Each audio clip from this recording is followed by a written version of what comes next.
Record. Mic trigger. The sun is shining. The sky is blue. The roads are quiet. And I'm in a good mood, actually.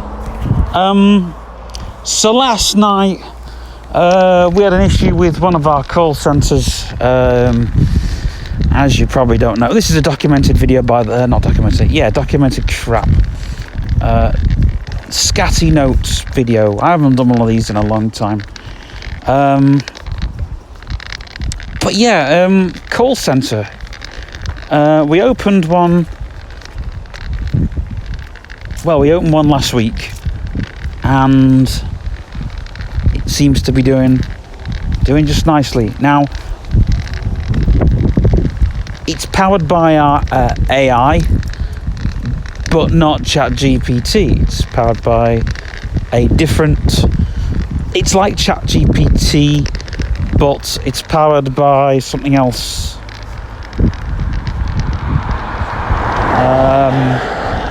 A very basic form, 2-line code, piece of code, and embedded in the code there was something supposed to work, but the only issue we're having is when a manual call goes through, it's not monitoring it. So that's the only issue we're having, and it's not backing up the logs properly. So those are two minor issues.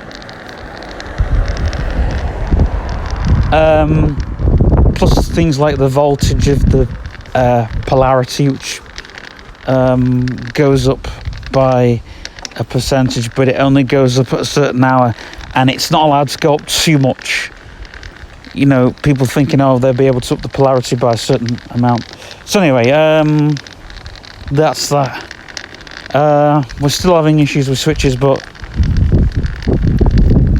that's one of the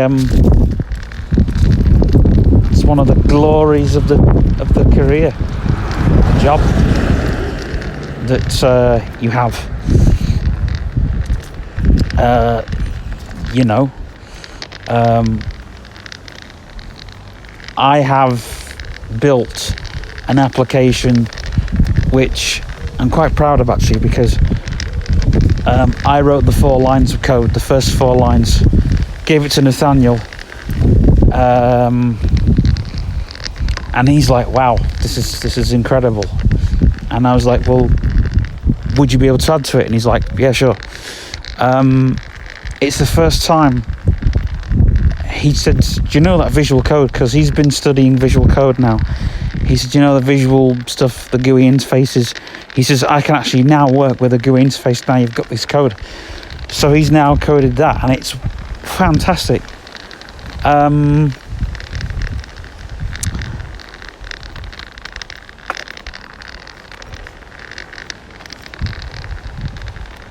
But the only issue that we have with artificial intelligence is dial tone. It sees it there, but it's not good if it's... Well, it hears dial tone, but it's not good if it's not decoding it properly. That's the one problem, you know.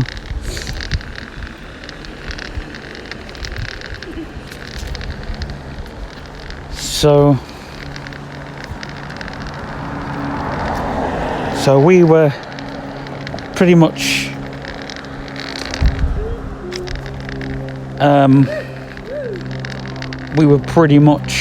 amazed at the... I think there was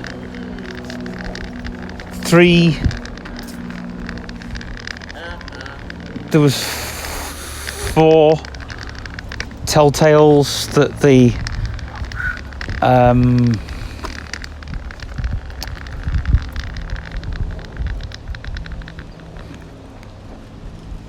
right, I can go.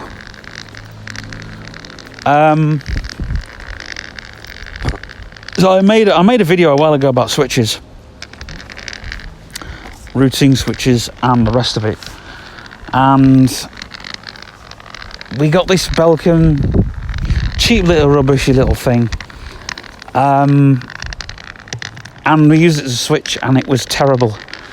But now what we've done with it was a Netgear, it wasn't a Belkin. The other one was a Belkin. That's the one that keeps wanting to switch off and hide. It wants to hide things, but we know when it's going to hide because it's out front. You need to have, if there's something faulty, you need to have it out front so you can see it. Because sometimes if it's hidden or round the back of somewhere, you've got to go through. I don't know. The thing was, I mean, there are some back doors to this switch, but I don't want to bore you with all the. Oops. I don't want to bore you with all the rubbish.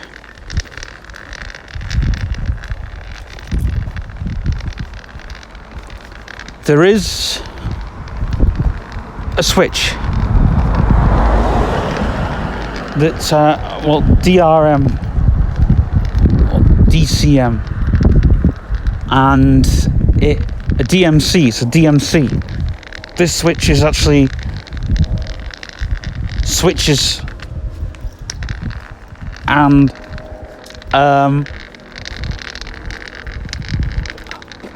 I have certain things at the front where I can see them, so if there's a problem, we can deal with them. Whereas if they're hidden or around the back, it's good for, once that problem's resolved, we'll hide that switch like the other one. We've hid the Netgear one. You can't see that anymore. It's now out front because the damn thing actually works. But if it wasn't going to work, we'd have to. Well, you can't just put it out front because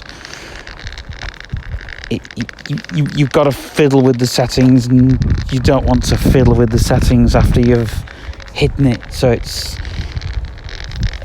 a little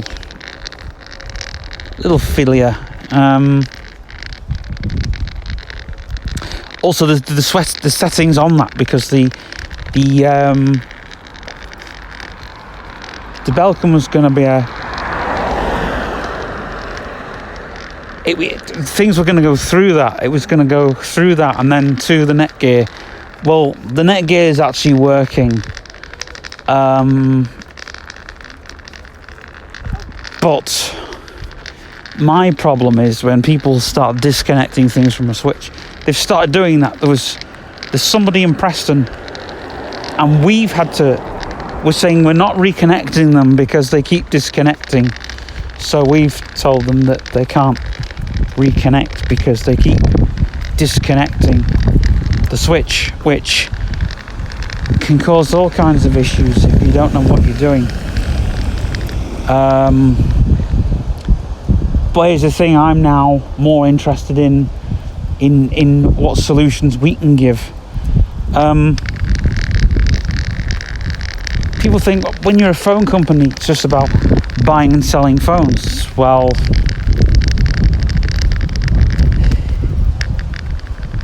you've got to outdo all the big companies. We sell solutions. We get people coming to us going,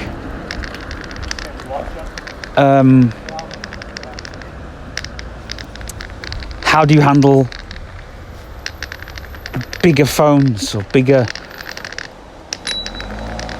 or lots of data handler?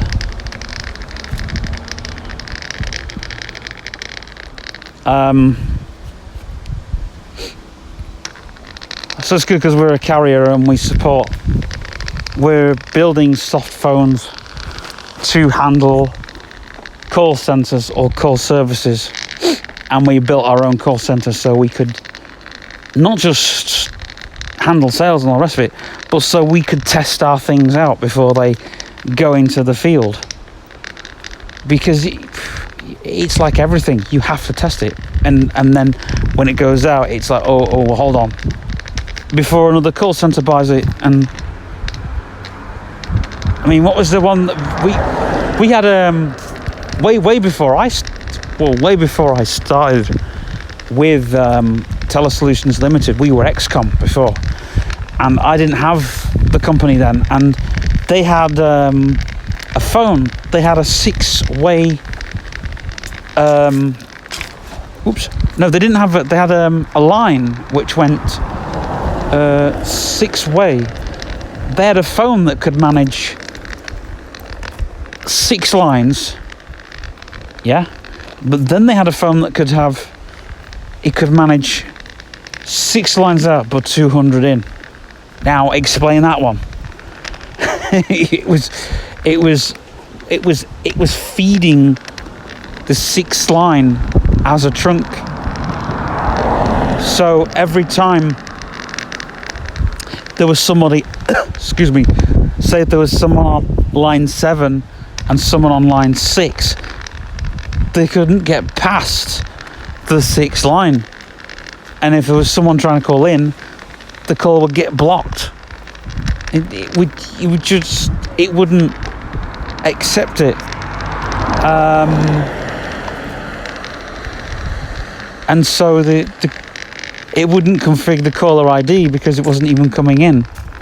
It would just say call waiting or call barring, and it would bar the call, and then it would literally just throw them off the line. And we found out that there was a bug in the system. Oops. There was a bug in the system because it was using a piece of software at the time called Extraterrestrial, and what that did was it would literally hack certain lines into thinking that they were line 6 was line 7 and line 7 was line 4 and all the rest of it. You know, you could have 4 line in or 4 line out. It would handle 4 line out, but a line coming in. Well, it didn't handle it at all because it was actually those other lines were left hanging off something else. But anyway, that's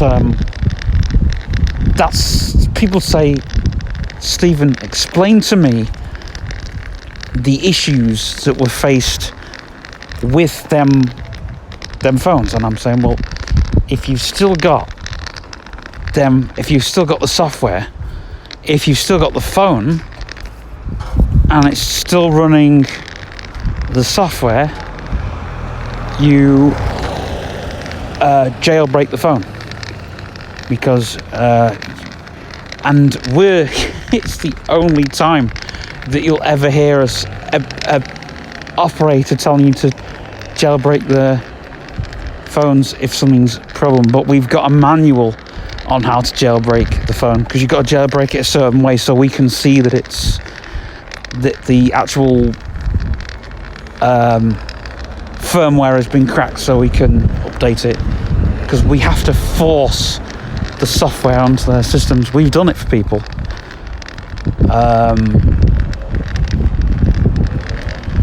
Using the knowledge and skills we have. So I don't particularly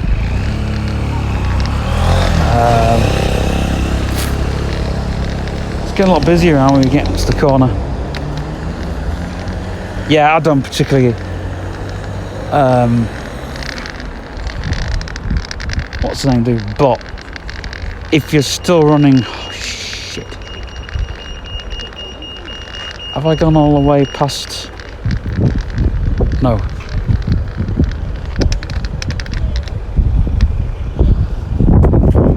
Yeah, if you're running Extraterrestrial 2.0, you might want to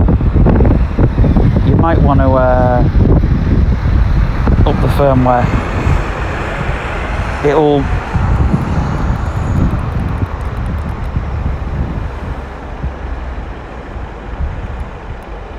I think I'm gonna get a bus back home.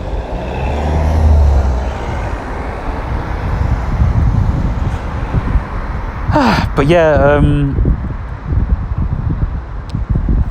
you see, people won't like phones because, I mean, I have literally said to people,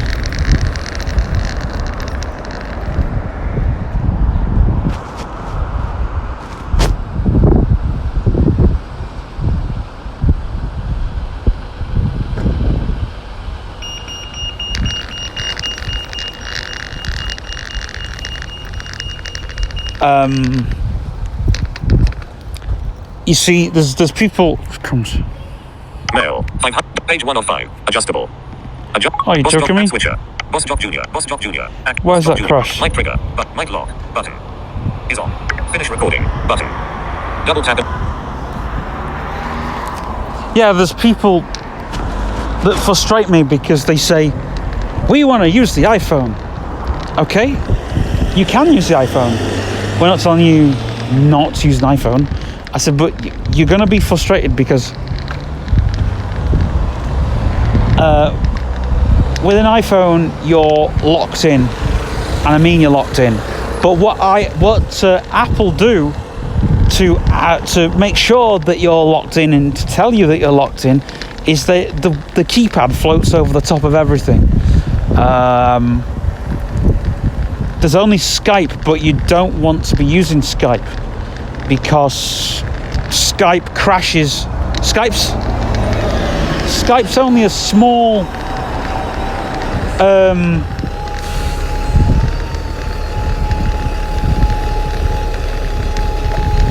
yeah, Skype's only small.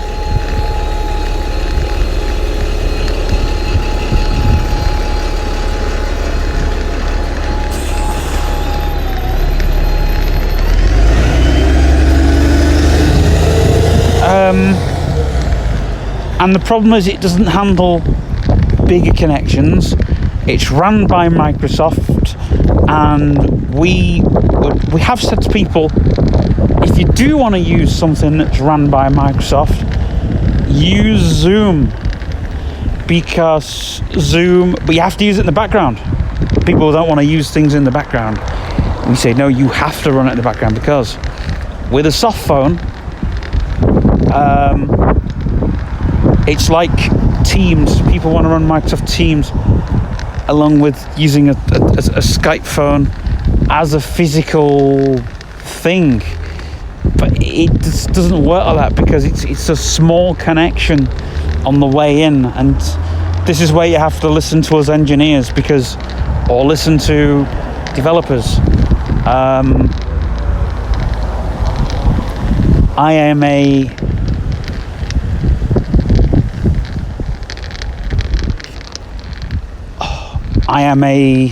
or I will be at the moment, I'm a managing director, but I'm on the software and the analyzing team, so I do know what I'm talking about because I've had to handle a few things with customers just quite recently. They keep saying, we don't want to move from the iPhone because the iPhone is very usable for our business, and we're a small business, and I'm just like, okay, well, if you don't want to move, that's fine, but you're gonna really struggle when your call center will struggle, because I'm actually selling I'm trying to get Telesolutions to be a call center company than a company that just sells phones, because a company that just sells phones doesn't really do much for me. You can buy an iPhone, a Samsung, a Google phone, and that'll be good. You can go, but we sell you data packages with full inclusive 5G data, then that rolls with everything. Well, back to what I was explaining with using an iPhone, and I love iPhones, but when I'm doing other things, see, iPhones, when people say to me now, back in the day, if people said, Stephen, what's your favorite phone? I would have said the iPhone 5 or 10 years ago. But now, I shock people, because the people that know me, and I'm saying, well, the iPhone isn't really the best phone now. Not in 2023. And neither is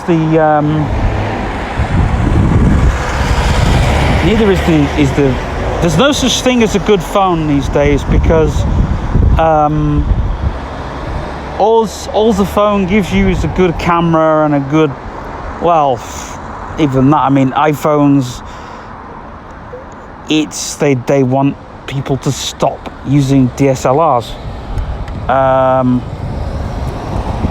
The Sony phones are good, but again, they're a phone with a good camera, and they sell that.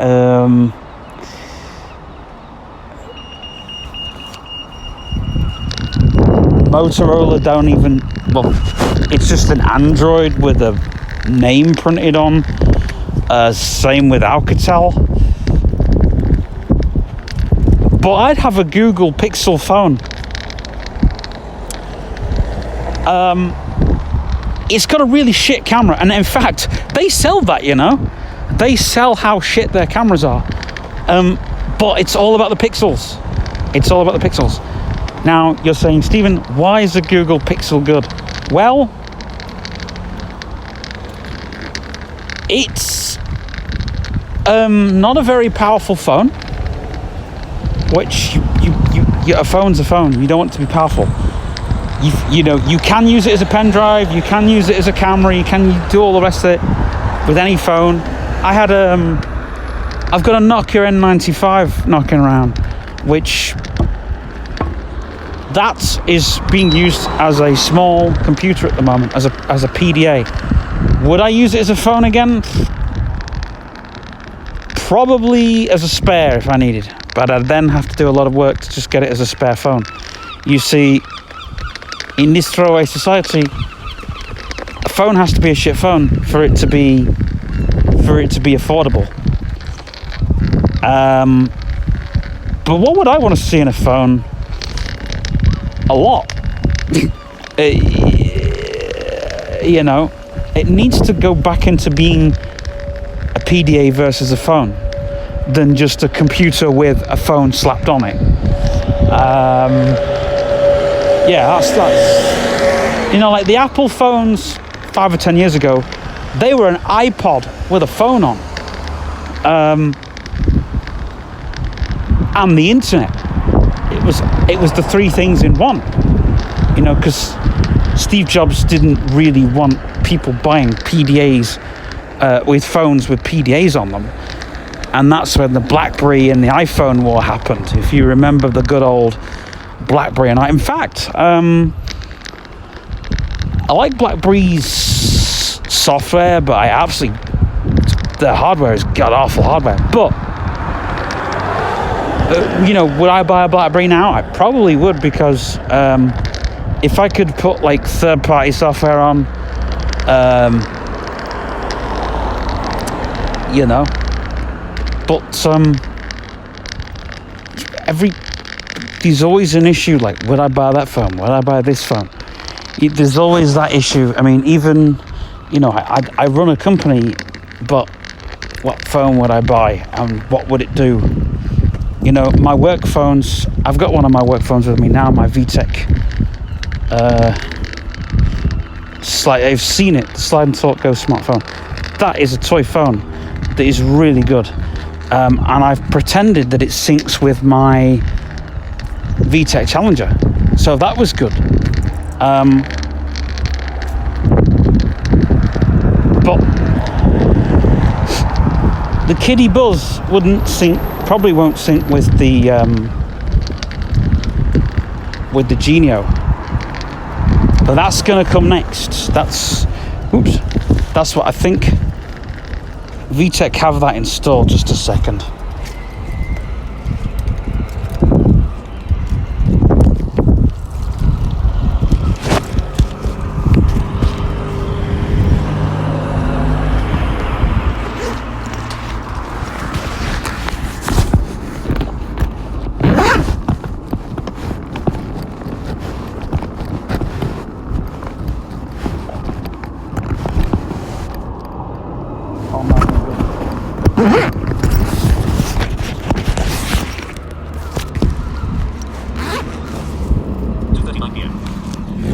Yeah, it'll be after 3 o'clock when I get back.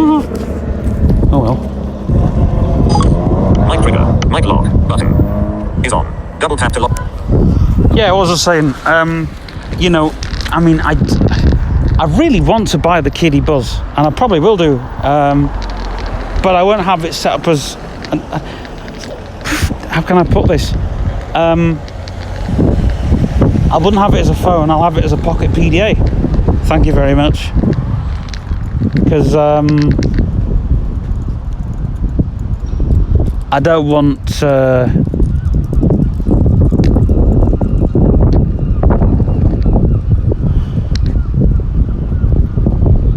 right, let's get across this road while it's quiet.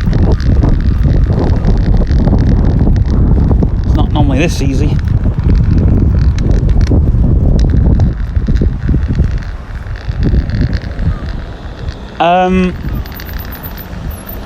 Yeah, I don't really trust VTech as far as I throw them.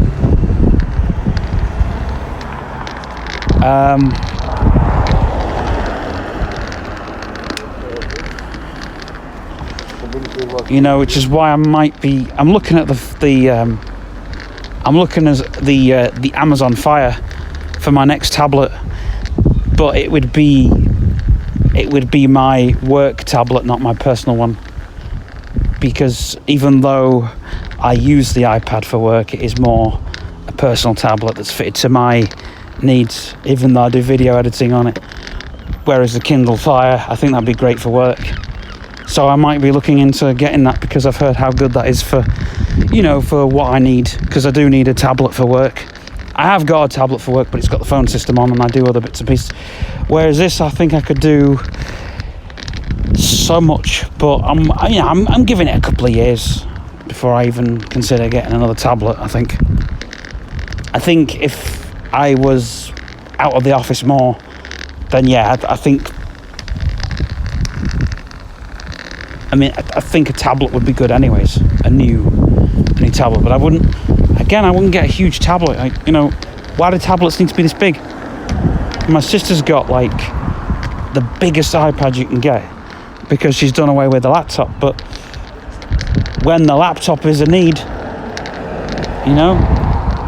I didn't say it to her at the time, but I was thinking, why just get a laptop and then get a tablet, and then you can, smaller tablet. But she obviously, she's obviously thought what she needs a laptop for. See, I use the iPad for video editing. I use the Mac for music and other bits and office stuff. You see, Mac aren't great at integrating things. They're great at allowing you to read documents and edit them on the fly, but it's not great when it comes to when you get like a document and you send it over and you can use it and edit it and then it goes back. It's just, it's not very, there's a little bit of latency going on. I've noticed it because I was recently working on some of my iPad and I thought, oh, no. Whereas the Notes app's pretty good. It's the only integratable thing. But do you really want to be backwards and forwards with Notes all the time? If you're working with something big, you want to have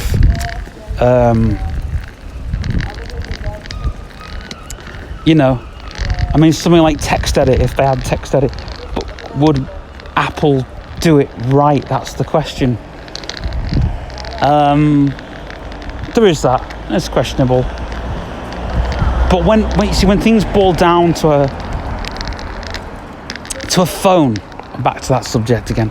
When it boils down to a phone, gone are the days when you would buy a phone just because it didn't have something on it. I remember when I bought a Nokia E65 phone, and I went from that because the 6600, even though it wasn't all singing and all dancing, it had talks on. It was a phone that we could read our own texts out. We didn't have to go to people to read texts out. So we thought, well, we want a phone that can play MP3s. It'd be nice to have a phone that can play MP3s. We're not asked about the camera, just it's got an MP3 player on it. So we got the E65, and the E65 was it was the N95 but downgraded, if you know what I mean. Because the N95 was the dogs, balls, but we weren't gonna get that phone. Not on pay as you go. We'd see it would be about 5 or 6 years before we saw that phone. But I got that phone, and then when I got that phone, literally 6 months after, I mean, I'd seen iPhones, and iPhones were always like, wow, but when's there going to be an iPhone with voiceover integration? When's all that going to happen? You see, Apple are a little, even though they claim to be better than Microsoft, they're a little bit more slower now on things. They're very, very slow on little things like, well, like I've said, with document integration. But do we want that? I mean, you know, Office apps on a phone, you know, they work well on other phones because other phones have got them to have like mobile versions. You know, I mean, this is why I really love PDFs, because even though Adobe are shit at everything, one of the things that they're not shit at is the PDF. Well, yeah, because the PDF is God. If you didn't have a PDF, just like PDF has replaced paper. I always thought a PDF was like a booklet, you know, but actually no, PDF's more. It's portable. But now, PDF is like a piece of paper, almost. But you can do a lot more with a PDF than you can ever do with a piece of paper. And that's where I think, you know, I love working with PDFs because so much, I mean, there is limitations, but there's a lot you can do with them. Less is more, as they say, and Adobe really, it was in the good days of Adobe when they released the PDF.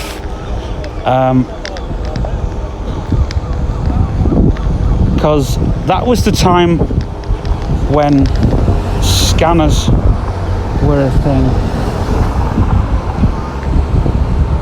Oh yeah, I'm facing the road that way, aren't I? Someone renewed this blister paving because it's absolutely shite.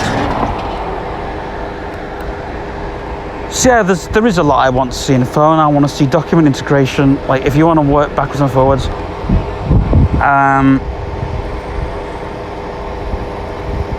I want to see less iCloud on all devices, because iCloud is I'm gonna get across this road, fuck it.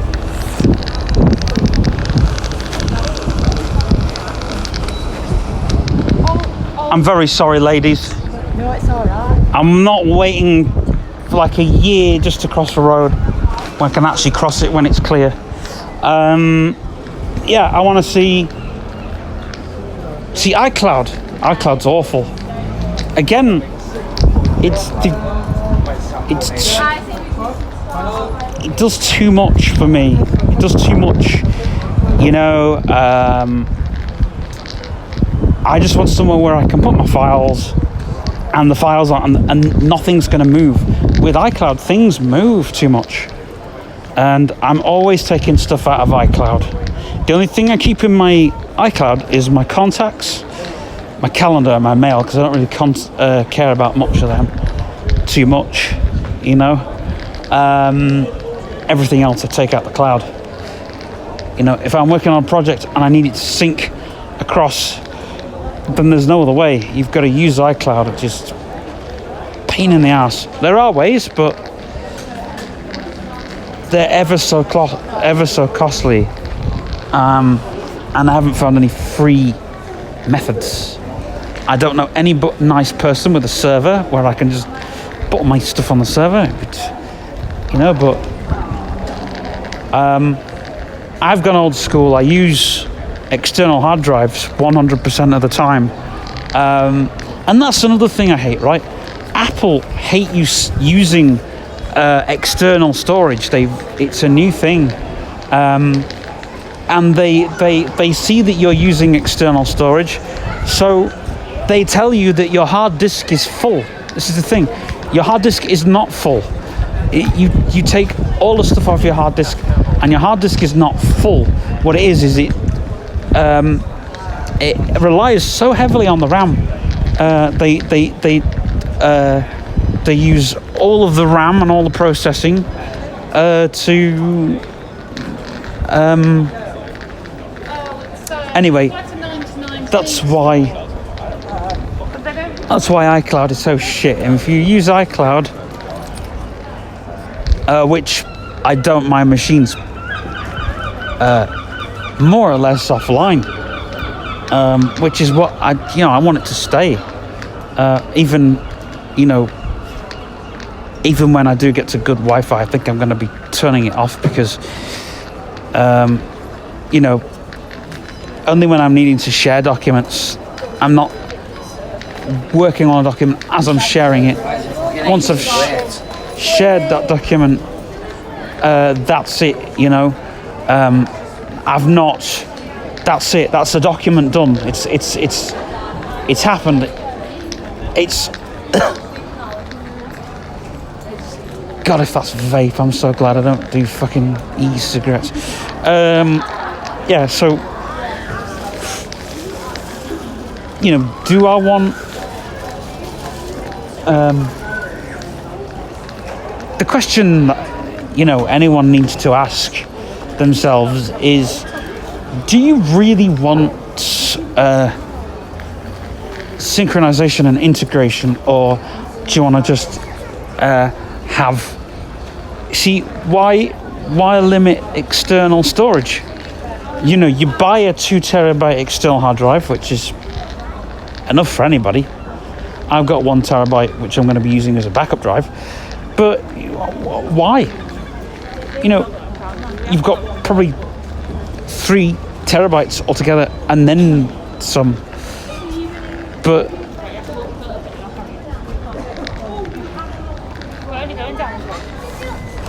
oh, is she going in front? Is she going behind? Is she cutting? Oh, she's cut in front of me. Ah, the sun. This is why I wanted to stay in the house today. I really didn't want to go outside because the sun is fucking... It's not the heat that's the problem. Were you going that way? I don't know where I'm going, mate. You go that way. Well, I do know where I'm going, but I hate people that think that... Man.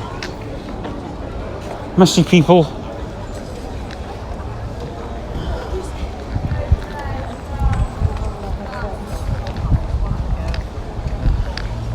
But, yeah, that's why... I mean, I don't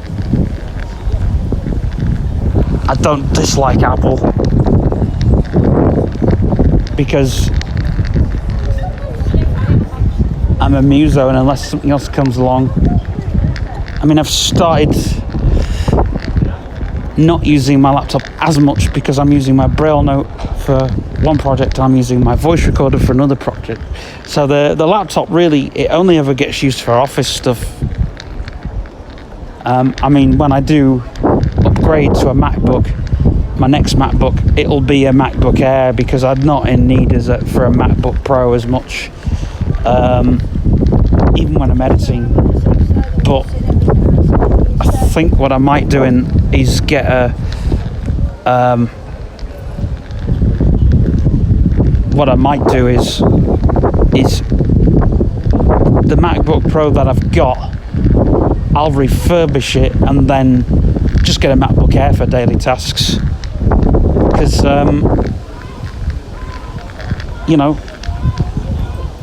it's what a man needs. And I wouldn't,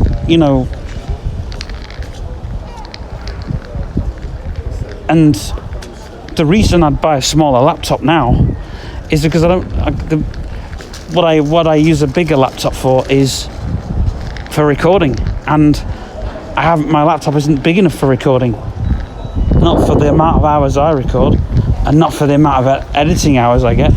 So that's where that sucks, and there isn't a good hardware method. You know, I have thought down the line of getting a hard disk recorder, but I've got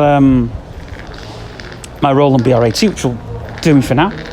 And in a few years, I'll probably look at getting a Zoom recorder, because they're pretty good and they work just nicely. But gosh, we've gone from phones to computers to voice recorders, and that's where we're leaving that one. You go in front. Mic trigger. Mic lock. Finish recording.